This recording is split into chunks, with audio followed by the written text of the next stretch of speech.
সারা বাংলাদেশে বিএনপিকে ঐক্যবদ্ধ হতে হবে। আপনারা জানেন আমরা দীর্ঘ 17টি বছর জগদ্দল পাথরের ন্যায় ফ্যাসিবাদী হাসিনার বিরুদ্ধে আন্দোলন সংগ্রাম করেছি। এখন কিন্তু আমরা রাজপথে ঐক্যবদ্ধভাবে আন্দোলন করে হাসিনাকে দেশ থেকে বিতাড়িত করতে বাধ্য করেছি। আজকে যখন একটি সংসদ নির্বাচন আসছে, সেই সংসদ নির্বাচনে জাতীয়তাবাদী দল বিএনপির একমাত্র প্রতীক ধানের শীষের প্রতীকের জন্য আমাদের সকলকে ঐক্যবদ্ধ হতে হবে।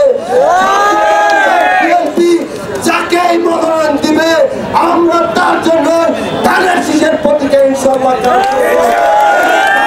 জয়লাভ করার জন্য জাতীয়তাবাদী যুবদল ফরিদপুর জেলা শাখা বদ্ধপরিকর এবং আমরা প্রতিজ্ঞা করছি, জাতীয়তাবাদী যুবদল প্রতিজ্ঞা করছে ধানের শীষের জন্য আমরা অক্লান্ত পরিশ্রম করব এবং এই ফরিদপুর জেলায় যারা যারা ধানের শীষের মনোনয়ন পাবে তাদের প্রত্যেকের জন্য জাতীয়তাবাদী যুবদল ফরিদপুর জেলা শাখা কাজ করবে। 19টা বছর এই জাতীয়তাবাদীর বিরুদ্ধে অনেক ষড়যন্ত্র হয়েছে।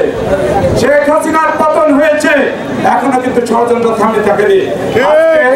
এই 47তম প্রতিষ্ঠা বার্ষিকীর একটাই অঙ্গীকার, সমস্ত ষড়যন্ত্র রুখে দিয়ে ফেব্রুয়ারিতে তারেক রহমানের নির্দেশে জাতীয় নির্বাচন অনুষ্ঠিত করবার লক্ষ্যে জাতীয়তাবাদী যুবদল ঐক্যবদ্ধ হবে ফরিদপুরের রাজপথে থাকবে। লক্ষ্যে আমরা কোনো ভেদাভেদে পা ফেলবো না। আমরা ঐক্যবদ্ধ হয়ে আগামী নির্বাচনে দেশনেত্রী বেগম খালেদা জিয়া যাকে ধানের শীষ দিবেন তাকে জয় করব। আমরা বাংলাদেশ জাতীয়তাবাদী যুবদলের সভাপতি, কেন্দ্রীয় সভাপতি এবং সাধারণ সম্পাদকের নির্দেশ পেয়েছি। তারা বাংলাদেশে আমাদেরকে বলেছে সারা বাংলাদেশের যুবদল রাজপথে থেকে যেমনিভাবে শেখ হাসিনাকে বিতাড়িত করেছে ঠিক সেমনিভাবে কুচক্র বাহিনীকে বিতাড়িত করবে। তাই ধারাবাহিকতায় আপনারা জানেন বাংলাদেশ জাতীয়তাবাদী যুবদল ফরিদপুর জেলা শাখা, ফরিদপুর মহানগর শাখা আজকে ঐক্যবদ্ধ হয়েছে। যুবদল ঐক্যবদ্ধ, ধানের শীষের পক্ষে কারো সাথে কোনো আপোষ চলবে না।